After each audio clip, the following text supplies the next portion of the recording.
انور مقصود نے ایک کتاب لکھی 14.5 اگست۔ اس کتاب کی ایک تقریب میں صحافی نے ان سے سوال پوچھا کہ انور مقصود صاحب، گاندھی اور قائد اعظم دونوں میں بڑا لیڈر کون تھا اور بڑا سیاستدان کون تھا؟ انور مقصود نے جواب دیا کہ اگر میں پاکستان میں تالیاں بجوانے کے لیے گاندھی کو کچھ کم دکھا دوں یا ہندوستان میں تالیاں بجوانے کے لیے قائد اعظم کے حوالے سے کچھ کم کہہ دوں تو یہ زیادتی ہوگی۔ آپ ترازو کے ایک پلڑے میں قائد اعظم کو رکھیں اور دوسرے پلڑے میں گاندھی کو رکھیں تو وہ جو کانٹا ہے نا، وہ درمیان میں ہی رہے گا۔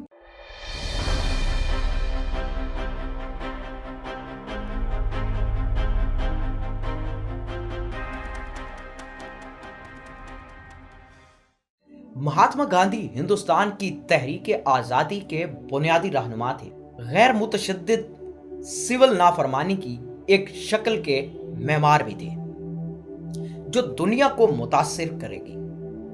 انہیں ہندو انتہا پسند نتھو رام گوڈسے نے قتل کر دیا تھا۔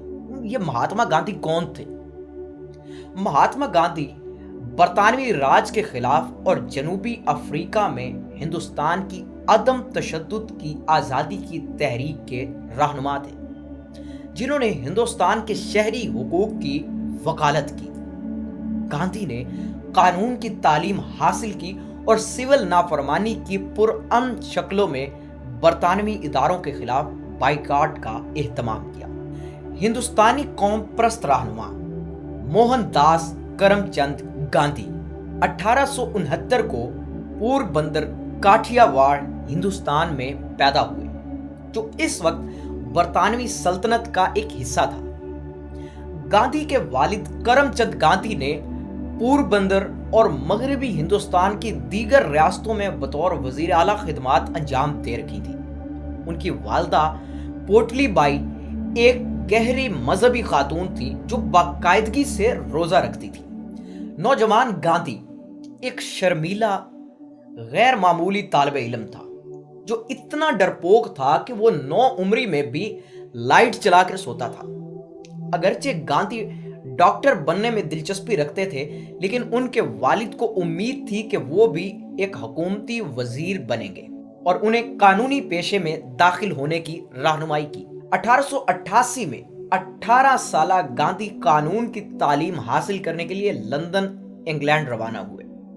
نوجوان ہندوستانی نے مغربی ثقافت میں منتقلی کے ساتھ جدوجہد کی۔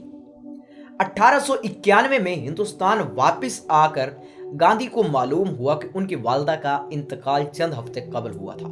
انہوں نے ایک وکیل کے طور پر اپنا مقام حاصل کرنے کے لیے جدوجہد شروع کر دی۔ اپنے پہلے کمرہ عدالت کے مقدمے میں ایک گھبراہٹ کا شکار گاندھی اس وقت خالی ہو گئے جب گواہ سے جرا کا وقت آیا اور وہ اپنے موکل کو اپنی قانونی فیس کی ادائیگی کے بعد فوراً کمرہ عدالت سے فرار ہو گئے۔ گاندھی ہندو دیوتا وشنو کی پوجا کرتے ہوئے اور جین مت کی پیروی کرتے ہوئے پلے بڑھے، جو ایک اخلاقی طور پر سخت قدیم ہندوستانی مذہب ہے جس نے عدم تشدد، روزہ، مراقبہ اور سبزی پرستی کی حمایت کی۔ گاندھی کے لندن میں پہلے قیام کے دوران 1888 سے 1891 تک وہ بغیر گوشت کے خوراک کے لیے زیادہ پرعزم ہو گئے۔ لندن ویجیٹیرین سوسائٹی کی ایگزیکٹو کمیٹی میں شامل ہو گئے اور عالمی مذاہب کے بارے میں مزید جاننے کے لیے مختلف قسم کے مقدس مضمون کو پڑھنا شروع کیا۔ جنوبی افریقہ میں رہتے ہوئے گاندھی نے عالمی مذاہب کا مطالعہ جاری رکھا۔ انہوں نے اپنے آپ کو مقدس ہندو روحانی متون میں غرق کر دیا اور سادگی، کفایت شعاری، روزہ اور ایسی زندگی اختیار کی جو مادی اشیاء سے پاک تھی۔ جب گاندھی 1914 میں جنوبی افریقہ سے وطن واپس آنے کے لیے روانہ ہوئے تو سمشی نے لکھا، صاحب ہمارے ساحلوں کو چھوڑ چکے ہیں، میں ہمیشہ کے لیے پوری امید رکھتا ہوں۔ پہلی جنگ عظیم شروع ہونے پر گاندھی نے لندن میں کئی ماہ گزارے۔ 1915 میں گاندھی نے احمد آباد ہندوستان میں ایک آشرم قائم کیا جو تمام ذاتوں کے لیے کھلا تھا۔ ایک سادہ لنگوٹی اور شال پہنے ہوئے گاندھی نے پوجا پاٹ، روزہ اور مراقبہ کے لیے وقف کر دی اور ایک سخت زندگی گزارنا شروع کر دی۔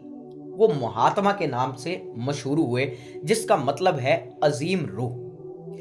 برطانیہ سے ہندوستان کی آزادی انہوں نے کیسے کروائی؟ آئیے اس پہ ایک نظر دوڑاتے ہیں۔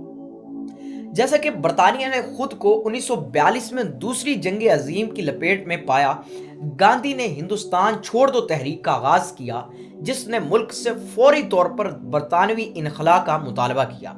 اگست 1942 میں انگریزوں نے گاندھی اور ان کی اہلیہ اور انڈین نیشنل کانگریس کے دیگر رہنماؤں کو گرفتار کر کے نظر بند کر دیا۔ وزیر اعظم ونسٹن چرچل نے کریک ڈاؤن کی حمایت میں پارلیمنٹ کو بتایا کہ میں برطانوی سلطنت کے خاتمے کی صدارت کرنے کے لیے بادشاہ کا پہلا وزیر نہیں بنا ہوں۔ ان کی صحت کی خرابی کے ساتھ گاندھی کو 1944 میں 19 ماہ کی نظر بندی کے بعد رہا کر دیا گیا۔ سن 1945 کے برطانوی عام انتخابات میں لیبر پارٹی نے چرچل کی کنزرویٹو کو شکست دینے کے بعد اس نے انڈین نیشنل کانگریس اور محمد علی جناح کی مسلم لیگ کے ساتھ ہندوستان کی آزادی کے لیے بات چیت شروع کی۔ گاندھی نے مذاکرات میں ایک فعال کردار ادا کیا، لیکن وہ متحدہ ہندوستان کو اپنی امید پر غالب نہیں کر سکے۔ اس کی بجائے حتمی منصوبے میں مذہبی خطوط پر بر صغیر کو 2 آزاد ریاستوں میں تقسیم کرنے کا مطالبہ کیا گیا تھا، جن میں زیادہ تر ہندو بھارت اور زیادہ تر مسلم پاکستان تھے۔ 15 اگست 1947 کو آزادی سے پہلے ہی ہندوؤں اور مسلمانوں کے درمیان تشدد بھڑک اٹھا۔ گاندھی نے امن کی اپیل کی اور فساد زدہ علاقوں کا دورہ کیا۔ خون ریزی کو ختم کرنے کی کوشش میں روزہ رکھا۔ تاہم کچھ ہندو مسلمانوں سے اظہار ہمدردی کے لیے گاندھی کو غدار کے طور پر دیکھتے تھے۔ 13 سال کی عمر میں گاندھی نے ایک سوداگر کی بیٹی کستوریا مکانجی سے شادی کی۔ وہ فروری 1944 میں 74 سال کی عمر میں گاندھی کی گود میں ہی چل بسی۔ 1885 میں گاندھی نے اپنے والد کے انتقال کو برداشت کیا اور اس کے فوراً بعد ان کے چھوٹے بچے کی موت ہو گئی۔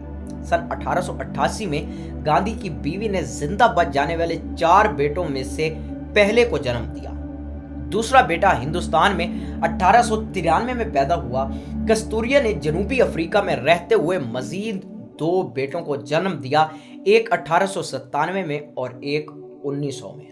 30 جنوری 1948 کو 78 سالہ گاندھی کو ہندو انتہا پسند نتھو رام گوڈسے نے گولی مار کر ہلاک کر دیا تھا، جو گاندھی کی مسلمانوں کے ساتھ ہمدردی پر ناراض تھا۔ بار بار کی بھوک ہڑتالوں سے کمزور گاندھی اپنے 2 پوتیوں سے لپٹ گئے جب وہ انہیں نئی دہلی کے برلا ہاؤس میں واقع رہائش گاہوں سے دوپہر کے دعائیہ میٹنگ میں لے گئے۔ گوڈسے نے مہاتما کے سامنے گھٹنے ٹیکنے سے پہلے ایک نیم خودکار پستول نکالا اور ان پر 3 بار گولی مار دی۔ پرتشدد عمل نے ایک امن پسند کی جان لے لی، جس نے اپنی زندگی عدم تشدد کی تبلیغ میں گزاری۔ گوڈسے اور اس کے ایک ساتھی کو نومبر 1949 میں پھانسی کی سزا دی گئی۔ اضافی سازش کاروں کو عمر قید کی سزا سنا دی گئی۔ گاندھی کے قتل کے بعد بھی عدم تشدد کے لیے ان کی وابستگی اور ان کی سادہ زندگی میں ان کا عقیدہ یہ تھا کہ اپنے کپڑے خود بنانا، سبزی کھانا اور تزکیہ نفس کے لیے روزہ رکھنا۔ وہ مظلوموں اور پسماندہ افراد کے لیے امید کی کرن تھے۔ گاندھی کے اقدامات نے دنیا بھر کے مستقبل میں انسانی حقوق کی تحریکوں کو متاثر کیا، بشمول ریاستہائے متحدہ امریکہ میں شہری حقوق کے رہنما مارٹن لوتھر کنگ جونیئر اور جنوبی افریقہ میں نیلسن منڈیلا بھی ان سے متاثر تھے۔